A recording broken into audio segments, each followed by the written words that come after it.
been judged. Kyle, I want to hear your thoughts on, is it called The King? The King Henry? The King. All right. So the King is, so I enjoy history. I really do. It was my favorite subject in school. And I continue to watch, tons of documentaries as an adult and that sort of thing.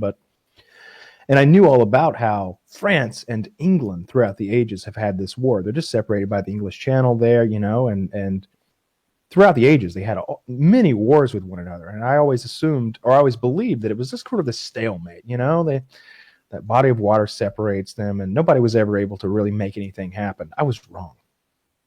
If you watch the movie The King, which I don't recommend you do because I didn't really love it, it tells the story of Henry V. Henry V conquered France.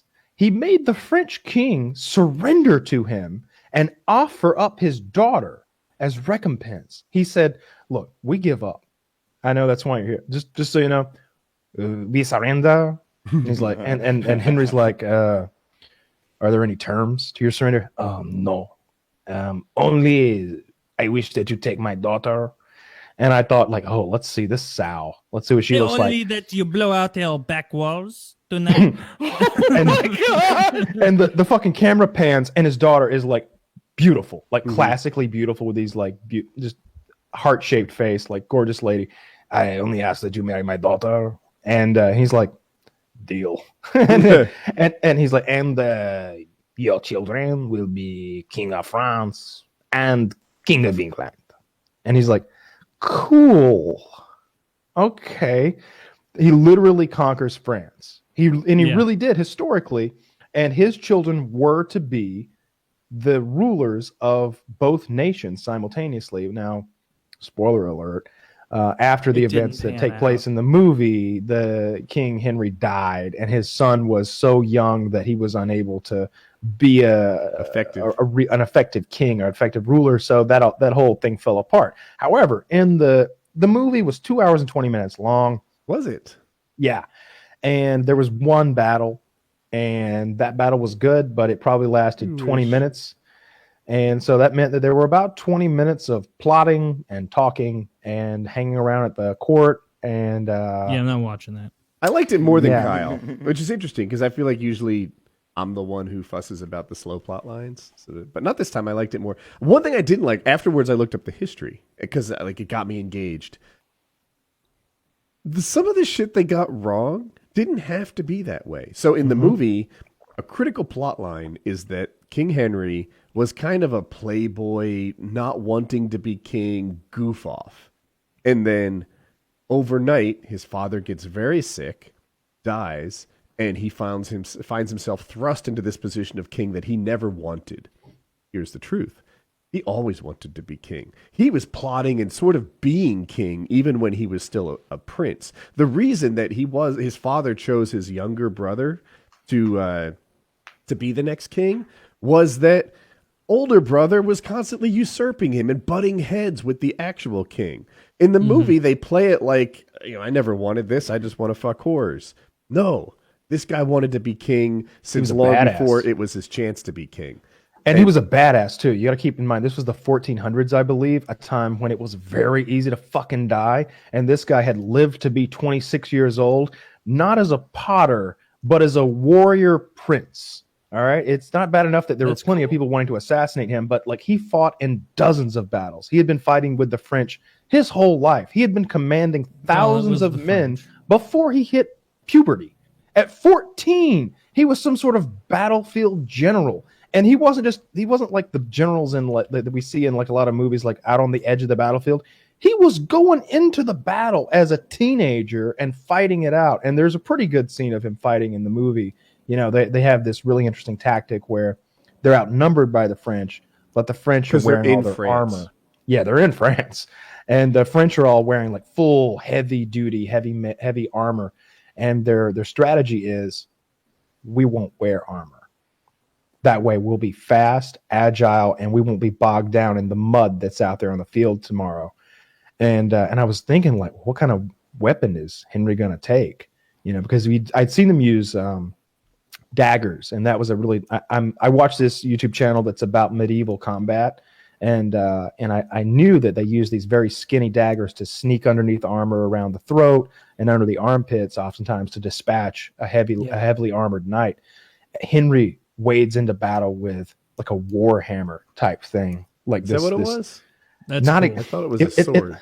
No, it's a hammer. Okay. It's definitely, and it's like a spike on one end, and it's like a square hammerhead on the other, and he's denting in the helmets of these heavily plated knights, and it's fucking badass because he's just running in. He's got like a little armor on his chest and a little bit of mail on his shoulders, the chain mail, but he's just on me, and he goes into battle just denting fucking heads with this thing. I couldn't find on like Wikipedia how accurate the battle scene was. Definitely the broad strokes, which was they predicted rain and they chose light armor versus heavy armor, so they did better in the mud.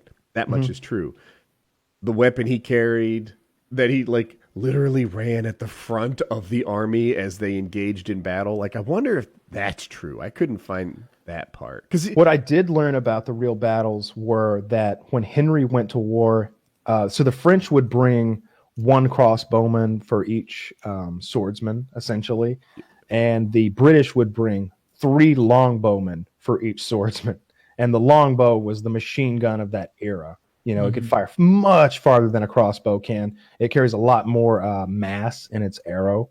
It's a bigger arrow instead of a bolt, which a crossbow fires. The advantage of the crossbow, obviously, is you can just point and click and shoot, but it doesn't require as much training. Skill. Yeah. Lower skill. That's what I was going to say. A longbowman was a very skilled piece of manpower. Look that skilled the way they used it. It's a 100-pound draw, and those guys were a lot smaller than us. Okay, so people don't know the way they used it is they arced an arrow into the crowd of bad guys. Yep. Yeah. I mean, I feel like maybe I couldn't pull 100-pound. I don't know, but the skill part of it, if I could pull it, it was like, well, I think I could hit that group of 5,000 people. Yeah, I think it was more about the rate of fire, being able to knock and fire quickly. And in the show, they fired twice.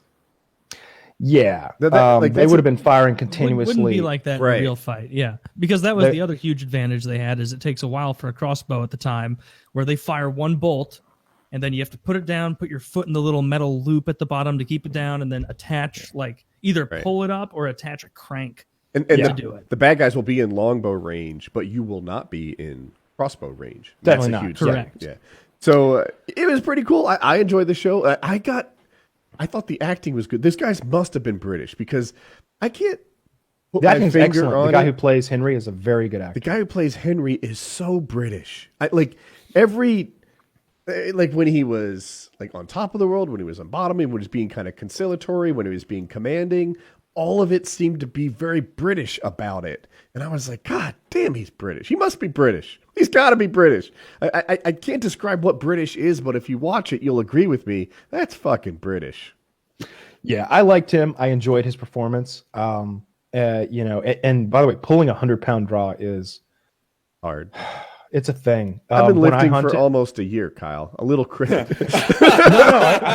I hear you. It's just like a specific exercise. It's like add drawing a bow to bench press, curls, and squat, because it's this whole other thing. My bow was 65 pounds, and it's a modern bow, so it's definitely getting more power than their old 100-pound draws were back in the day. And also, my bow is a modern bow, a compound bow, so it's got these gear at the top. The pulleys turn and lock, so you're holding back 10% of the draw weight when you've got it drawn. But I've drawn heavier bows, and it's a chore. And if you were doing it over, and the thing about a longbow is there's no let off. It's just continuous. It's hardest at the back.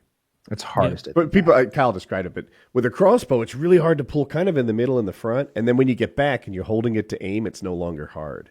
Well, it locks. Yeah, it's locked in place, and you're basically holding a rifle. Yeah. So yeah, I watched it and I was like, out of 10, score it 5. Okay, I would have said 6.5, 7. It's not great, but yeah. I just felt like it would have been better if we'd had 2 more battles and 50% less plotting and stuff. I felt like they really hammered home his like the very beginning of the movie where he's just literally just fucking whores and drinking with his buddies. And like I could have used less of that. And it wasn't true. Especially since it's not true. Why'd you work so hard on like a movie magic part of it? Like, especially since he's going to completely abandon that side of himself and as soon as his father dies and really like buck up and assume the position of power. I thought it was cool when he challenges the other field commander. He's like, hey, no need for armies to fight today. You and me, we'll fight for the field of battle today. In the movie, when he did that, like it wasn't clear that he was going to win, and the fight was very close. I have to imagine in real life, it was like me and a 7-year-old with Down syndrome. Like, hey, why don't we just fight instead of the whole armies? Couldn't we save their lives? You're a coward if you don't take this. Like, I loved when he fought the French guy, though. Yes, that was the best part of the whole movie, if you ask me. Is like when he first begins to battle with the French, he goes to the French commander, who's a real douchebag. That's hammered home right away. He is, how you say, a piece of shit, and like he's already killed a couple kids. Like he's a bastard, man. He's like for no reason. He's just like, I think you have big balls to come here, but a small cock. And Henry's just like, good day to you, and just walks away. Well, it gets to the battle, and Henry challenges him. If you come, you surrender now. I give you a nice ride on my carriage called the Lolita Express. Henry's like, I'm not here to surrender, just so you know, French commander. I'm here to challenge you, mano a mano, for the day. No need for all these Christian souls to die. And he's like, you will surrender to me? You will? And he's like, no, I won't. He asked him if he was scared. Yeah. Which was a weird reply. Like, hey, how about instead of letting our armies go at it, you and I put ourselves at risk? Oh, are you scared? Well, no, that's not what a scared person would do at all. This is the approach of someone who is afraid of an army-on-army battle. If you thought your countries were worse in a head-to-head combat, you would not suggest this. As a general, I would say, fuck you. So then when the battle starts going the English way, the French commander says, now we will do battle. And I won't spoil it for anybody who actually wants to watch. Just watch the YouTube clip if you really want to get. I promise you it's worth watching, though. It's comedic. Watch, Google, like YouTube search the King French commander versus Henry, something like that. You'll find it. It's a 30-second battle or something like that between the King of England and the French prince. Okay. And you'll get to see like it's quite good. You're happy to see what happens, but I won't spoil it too. I don't think we should. Most of it's historical, but this part is like a bit of Hollywood, and it's good. It's good to see. Oh, I actually, maybe it didn't. Yeah, that didn't happen in real life. That didn't happen. Yeah, nah. Okay. And back then, I don't think anybody of power really got like. Oh, killed and the other thing that I feel like it didn't. As far as historical, it turned out France had a bunch of kings. So when you said he conquered France, he actually conquered a part of France. Ah, yeah, okay, that's right. I watched that whole thing, and they were like warring factions in France, which made it all the more easy for Henry to sweep in. Yeah. But in any case, I wasn't a big fan of the movie. Felt it was a bit slow, and only the one big battle.